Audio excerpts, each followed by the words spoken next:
Hello, this is Carlos Casados with Hypnotherapy Breakthrough. Thank you for watching.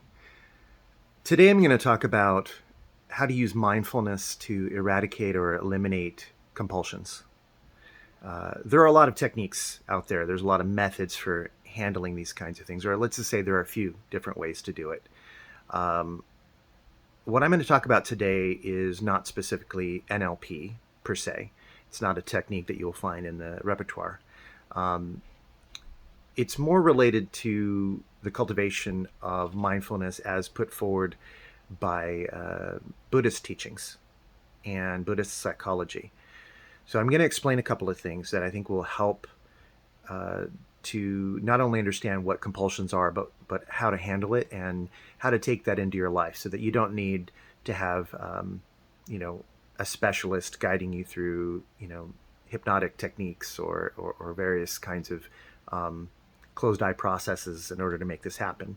I'm not saying those things aren't good or they're not helpful, but I wanted to empower you with something that you can do. It's going to involve a little bit of a you know explanation of the principles behind it, and then you'll just be able to incorporate it into your thinking and your behavior. And you'll see over time you'll get better and better at it. See, first of all, compulsions by nature have a strongly unconscious component to them. That is, uh, that they're arising from seemingly deep within you. They are not something that you're choosing on a very conscious level. They seem like they just happen. Like it doesn't feel like you're doing it. The thing is, even the statement, I have a compulsion, is taking something that would normally be thought of as a verb form, a process word, you're doing a compulsion, and it's turning it into a noun form. It's making it into a person, place, or thing, which, of course, it's not one of those things. But the tricky thing is that it sounds correct because we use that type of language in English, and it has an influential effect.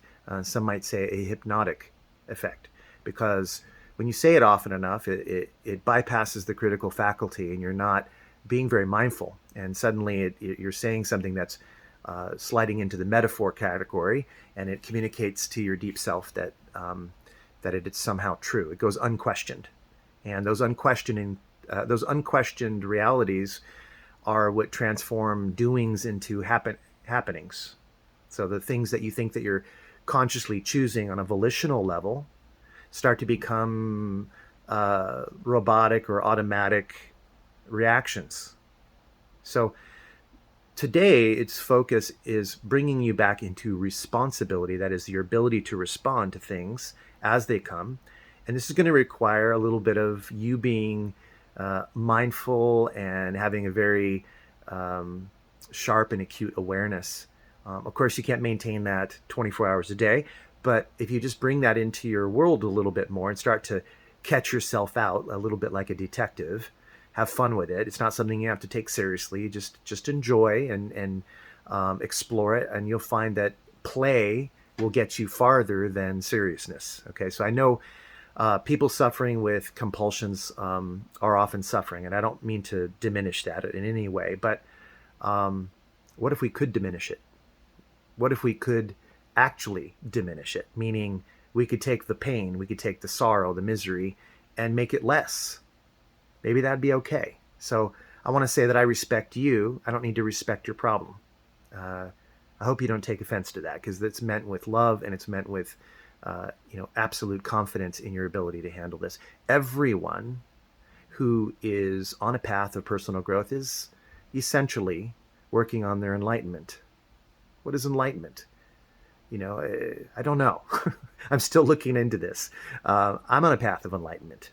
But I can tell you this right now: I'm genuinely interested in enlightenment. I'm genuinely and actively seeking to become more enlightened. I don't necessarily think of it as a finished state, but something to aim towards. Like unconditional love is something to aim towards, and when I aim toward it, it makes me into a better person. I get the best elements of my personality and my character start to shine through more. I tend to be more resilient. I tend to um, be able to resolve problems more easily and make more of an impactful effect on the people that are in under my my sphere of influence. Friends and family and clients and the people I interact with throughout the day. But most importantly, the self, right? The self, we're the ones that go to bed at night and wake up in the morning and carry ourselves throughout the day. We need to have some hope in a dark and dreary existence that it can be sometimes, painful and traumatic, difficult and filled with some dark clouds. We need some sunshine. We need brightness. We need some clear days. We need some rainbows. Uh, this technique that I'm going to show you, or this practice, will start to clear away some of the rain clouds and bring more light into your life. And it's something that once you do it, you'll start doing it everywhere. You'll go exponential with it. So first of all, a compulsion is something that is a relatively unconscious urge to act in a particular way, to feel in a particular way. It can be something that you do as a behavior. It can be a series of steps that you go through automatically, like a negative set of feelings that you get every time you interact with someone. And it feels like it's out of your control. What we're going to do today is take the unconscious aspects of that and make them more conscious so that you can separate them and begin to steal the power away from it. And then the action that you're doing on a conscious level, when you practice it, will start to make this conscious action into a more unconscious behavior. A lot of our problems are problems because we don't seem to have conscious control over it. And so we make those unconscious things more conscious. We make those unconscious things more conscious. And then the habits we want to build that are positive habits, those are the things we want to become habitual, therefore unconscious. To a large extent, your mindfulness, your training to become more aware is in identifying where and when you should do those things for yourself. All right, so every human being, large or small, young or old, no matter what you believe, we all have cravings and aversions. That is, things that we move towards because they feel good, and aversions, things that we move away from because they don't feel good, pleasure and pain, right? It's a duality that we run into everywhere and in every second. Even right now, you're listening to this, you may be getting a variety of cravings and aversions. You just have to detect that in your own nervous system. You know, what feels good? What are you moving towards? What are you wanting to accept? What things are bringing up objections and rejections in you that are aversions, things you want to avoid? But I've noticed that there are also two more kinds of qualities that we can experience. We can have things that are neither cravings nor aversions. Those are just things that maybe we're undecided about, or maybe they don't seem to have the same kind of influence. They're sort of there, but they don't have a strong craving or aversion associated with them. And I sense that there is also the quality of being both a craving and an aversion. You know, things that have both qualities to it. You know, it's painful, but it's also pleasurable, or something like that. And I'll leave that to you to explore, because it's your job now, if you're going to use this mindfulness method to manage your compulsions, to just start cultivating the ability to observe. Okay? Observing is not really engaging fully with the action or the behavior. Engaging is important, but you also have to disengage. You have to learn how to disengage. That has to be more or less under your control. Otherwise, enlightenment will be further and further away.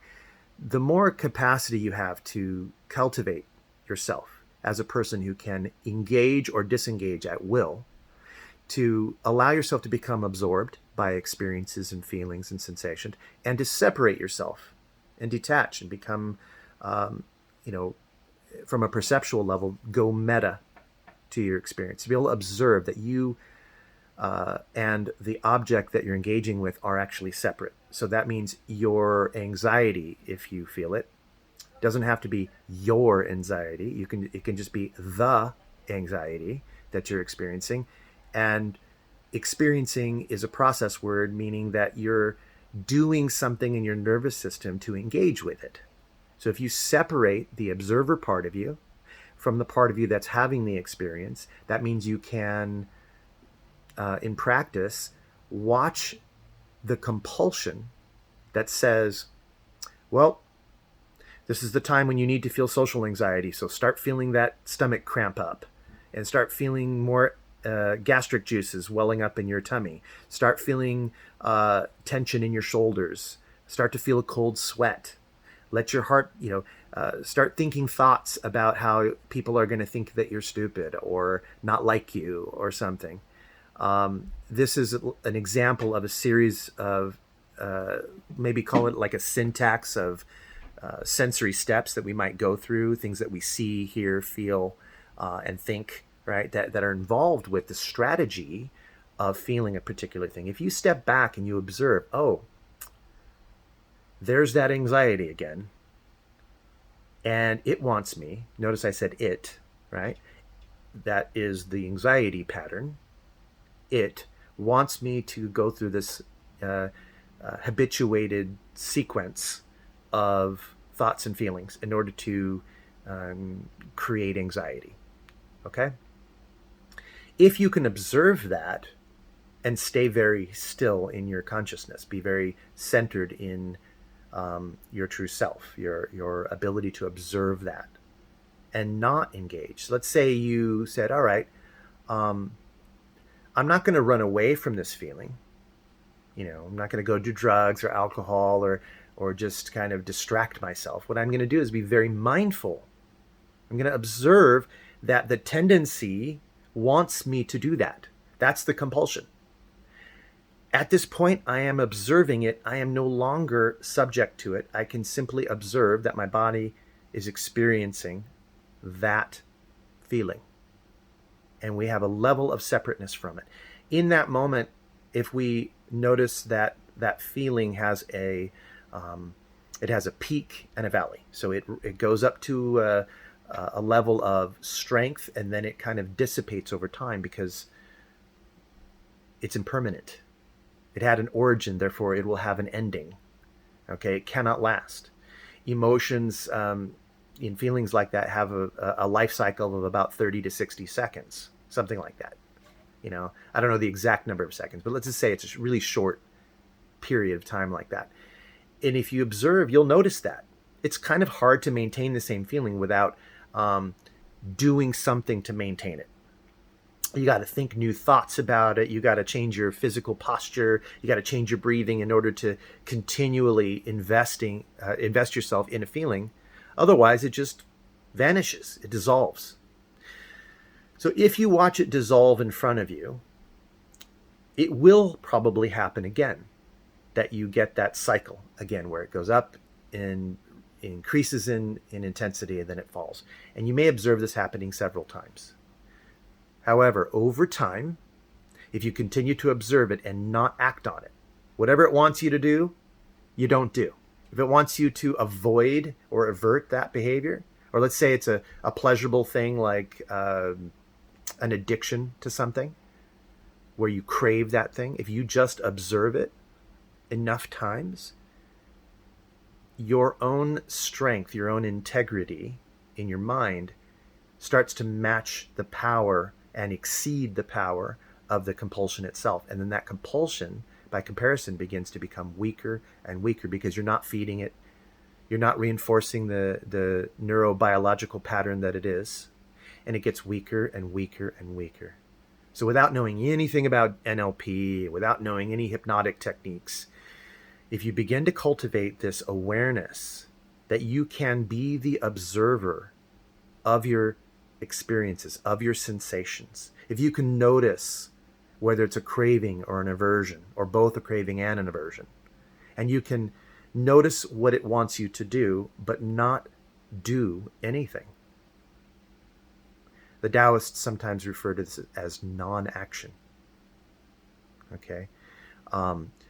To cultivate non-action means that you will ultimately become more mindful. And what will happen? So let's just think about that for a second. What's going to happen?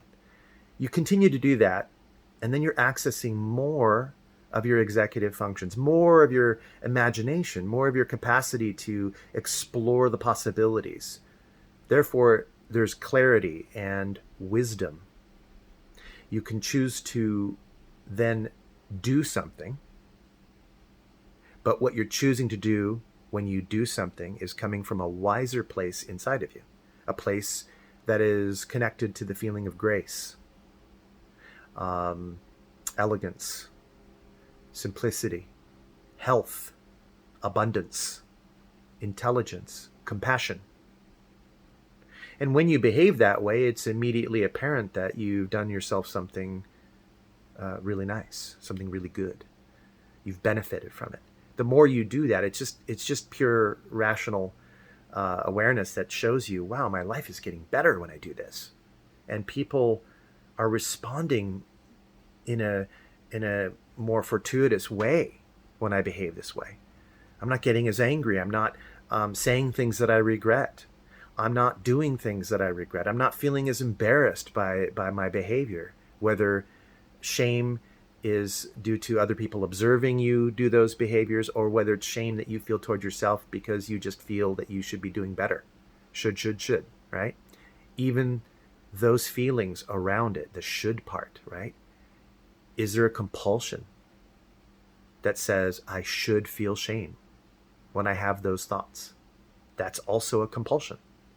What happens if you step back and observe that that's the tendency, that is what has been developed, and you just don't invest? You say, maybe if I just experiment and don't feel anything, just observe that those compulsions are wanting me to feel that. So you see, this gets very subtle, and you become clearer and more capable of behaving in a wise fashion, and not being unduly influenced by your emotions. Your emotions are important, they're valuable, they're beautiful in many ways, but they can be destructive as well. So we've got to be the one who chooses. Our emotions do not make the choice if we want to live a happy, abundant, and wise life. It's very important that we understand that. It's not about, removing your passions, or eliminating your emotions or anything like that. It's not about taking away your desire. It's about knowing that those things don't rule you, that you can, on a very cognitive level, you can look at your behavior and you can observe your patterns, and you can step back and start making different choices. I'm not saying this is easy. I am saying it's simple. If you understand this and you begin to do it, you will get better.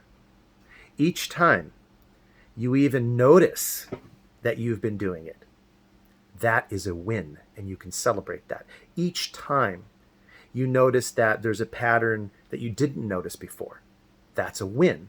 And of course, each time you notice that pattern telling you to do something, and you simply stay still, unmoved, and you eliminate the urge inside, little by little, more and more, it's a win.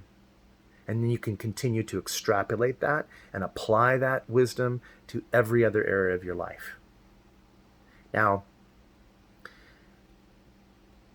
most of the problems that we experience, with negative interactions with people, and a lot of the addictions, and a lot of the rage and violence, and a lot of these things, they do arise from ignorance and powerlessness, and a need for trying to fix that. So it's kind of like flailing that leads to failing, right? People believe that if they just become more hurried and more worried and more angry and more aggressive or more fearful, that somehow that's going to solve it.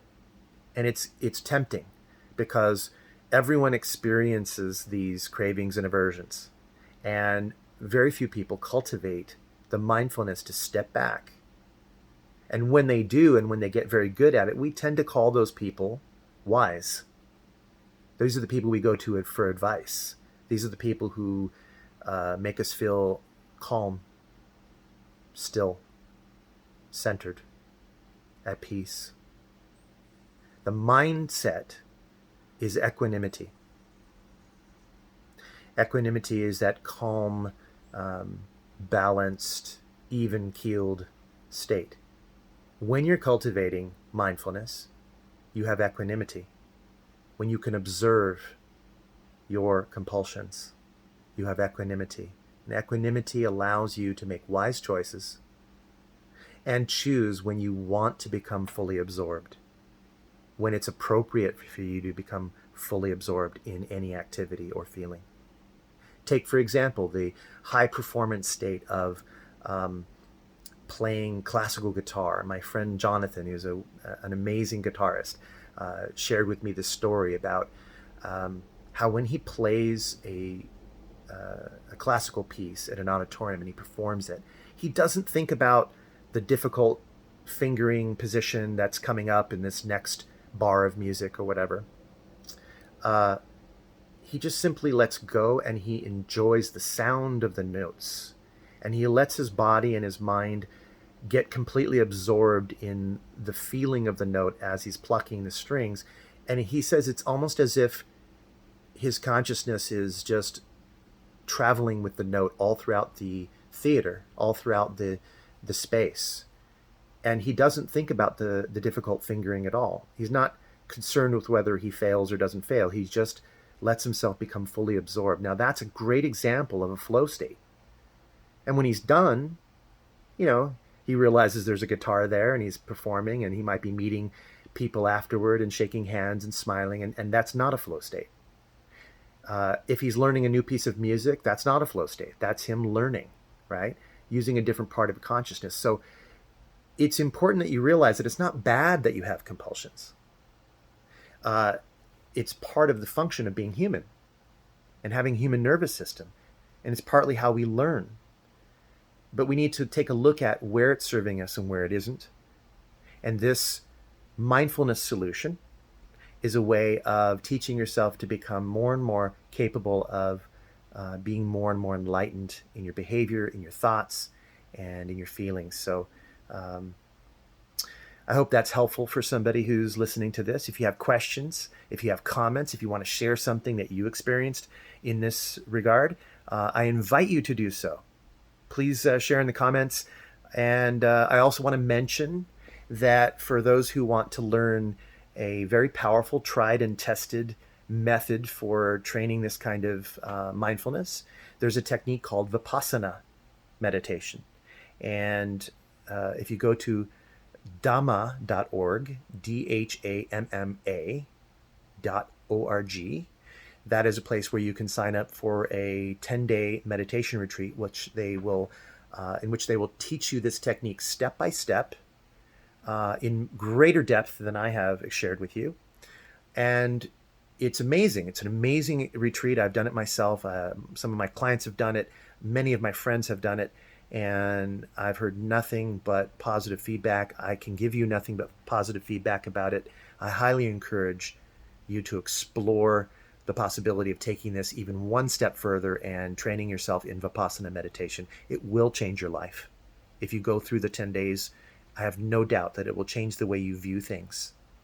Remember that in quantum science, they talk about the observer and how when you observe something, it changes it. This is very true. And I found this to be true in my healing practice, that when I teach people to observe even negative events like a trauma, when you teach them to observe it differently, that memory changes. So when you learn to observe your behaviors and compulsions, it will change. It can't help but change. And you change. Vipassana is a method for doing this. It's a practice, a very powerful practice that will change your life. And I wanted to share that with you because it's a free retreat. The first time you go, it's free. Believe it or not, it's a 10-day free retreat. You're welcome to donate at the end if you like. You don't have to. And it's a very powerful technique that has changed millions of lives all around the world. It is the single technique that the Buddha, that is the original Buddha, used to achieve enlightenment himself, by learning to cultivate that equanimity, the ability to observe his compulsions, and to get beyond simply the compulsions, to train the awareness, to become deeply and finely acute, to notice every sensation, to be able to follow it to its origin until he could discover who he really was deep inside. And I invite you to explore who you are deeper and deeper every day, all throughout your day. Thanks again for watching. I appreciate all of you, and I'll be back soon with more to share with you. Thank you again. Please click subscribe if you want to be updated with the new videos that come out from time to time. Thank you so much.